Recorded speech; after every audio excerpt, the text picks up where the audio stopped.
Hey, coucou les cocos, ça part? Avant de commencer, j'aimerais te dire quelque chose de très important. C'est l'été, il fait beau, il fait chaud. Tu as envie de mouiller le maillot. Mais sache que tu n'es pas un chameau. Alors, protège ton coco. Mets de la crème à gogo. Et surtout, pense à boire de l'eau. Bon, en vrai, j'ai plus d'eau, mais j'ai fait pour le style, quoi. Vous avez aimé mon petit poème? Ouais, vous avez kiffé. Ouais, je sais.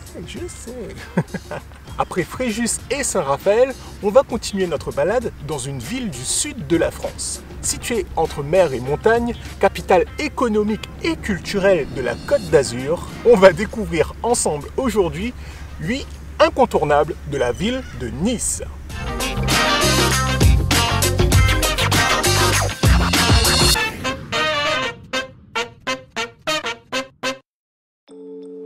Premier incontournable, la cascade de Guéraud.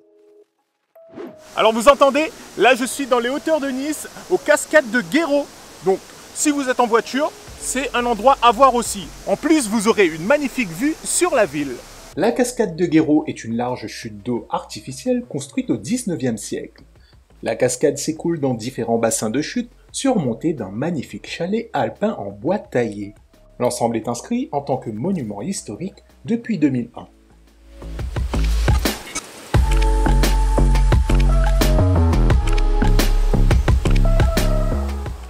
Deuxième incontournable, le square Jean-Baptiste Carpeaux.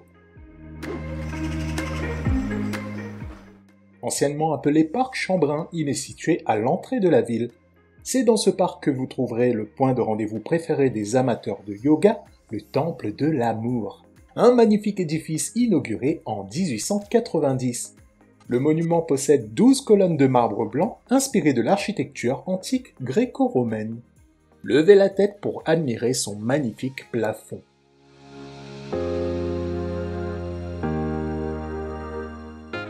Très bel édifice. Troisième de notre classement, la place Masséna. Reconnaissable par ses façades rouges, sa fontaine du soleil et son dallage noir et blanc, la place Masséna est devenue le point de rendez-vous préféré en plein cœur de Nice. Créée en 1840, la plus célèbre des places de la Côte d'Azur n'a cessé de se renouveler. Entourée de boutiques, restaurants et bars, elle est le carrefour entre la vieille ville et la promenade des Anglais. Mais elle est vraiment magnifique cette place. Eh ben, on en découvre de belles choses dans la France. Voyez, très beau pays, la France, eh oui. À proximité, nous voici à la fontaine Miroir d'eau.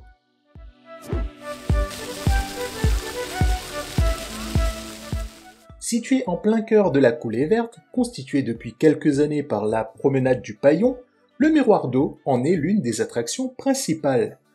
Il s'agit en effet d'un immense dispositif, sorte de lac artificiel, mesurant plus de 3000 m² et équipé de 128 jets d'eau activés par intermittence.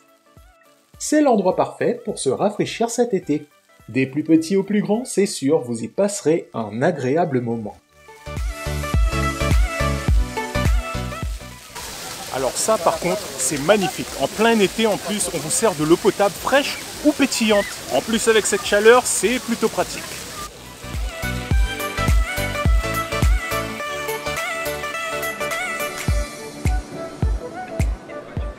C'est vraiment sympa de se promener dans cette ville. En plus les terrasses sont gigantesques. Franchement les bâtiments, les couleurs sont magnifiques. Magnifiques. J'emploie beaucoup le mot magnifique.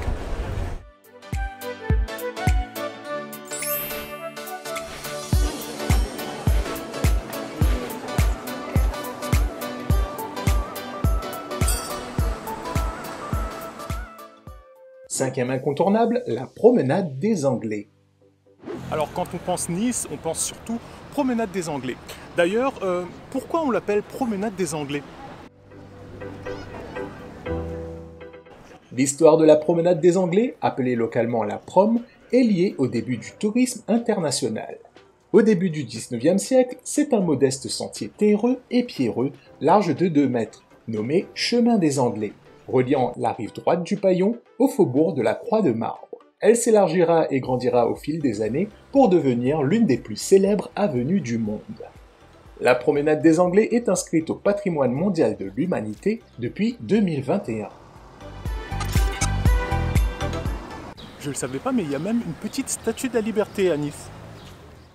Cette statue a été inaugurée en 2014 pour célébrer les liens séculaires unissant Nice et les États-Unis d'Amérique. Vous y trouverez plusieurs sculptures tout au long de la promenade, notamment les œuvres de Richard Orlinski. Traversez l'arche du quai des États-Unis pour vous rendre à la cour Jacques Chirac, qui rend hommage à l'ancien président de la République. Pour ceux qui ont du temps, vous pouvez bien sûr profiter de la plage, mais nous, on va s'intéresser à la culture et aller prendre de la hauteur. Sixième incontournable, le Castello de Nice. Pour les plus motivés et les plus sportifs, vous pouvez vous rendre au château par les escaliers.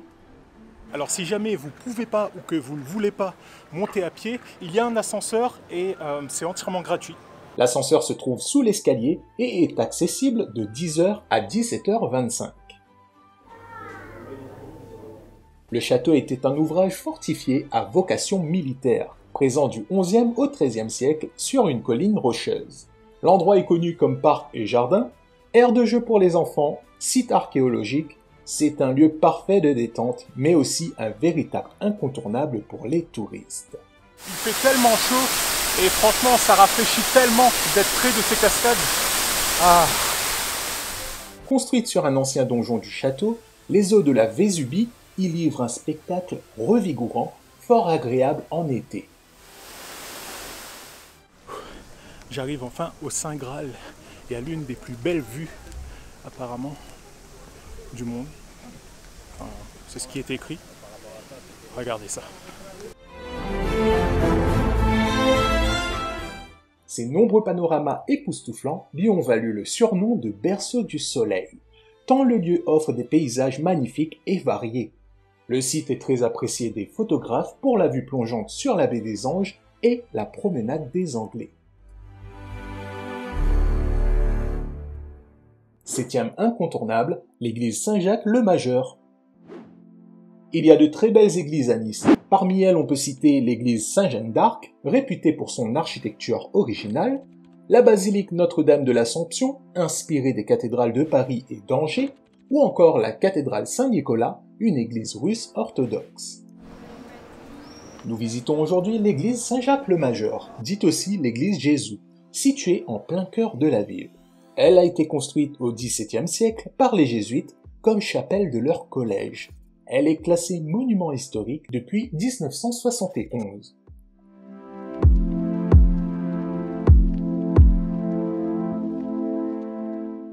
Les peintures ont été refaites au début du XIXe siècle à partir de dessins du peintre niçois Hercule Trachel. Les médaillons de la nef illustrent des événements de la vie de Saint-Jacques-le-Majeur et du Christ. En huitième incontournable, la place Rossetti.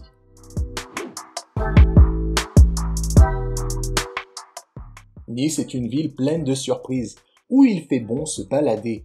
Arrivé sur cette place, vous aurez l'impression d'être en Italie. C'est une petite place charmante où vous trouverez autour d'une fontaine, restaurant et glacier face à la cathédrale Sainte-Réparate. Avec une petite glace à la main ou une boisson fraîche, croyez-moi, vous allez adorer votre visite.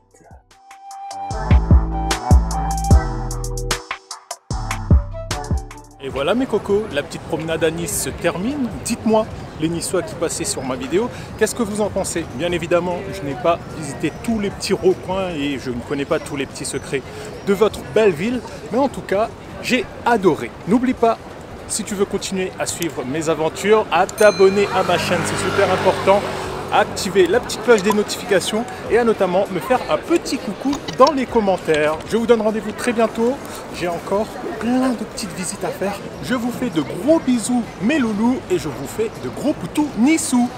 Allez, ciao ciao.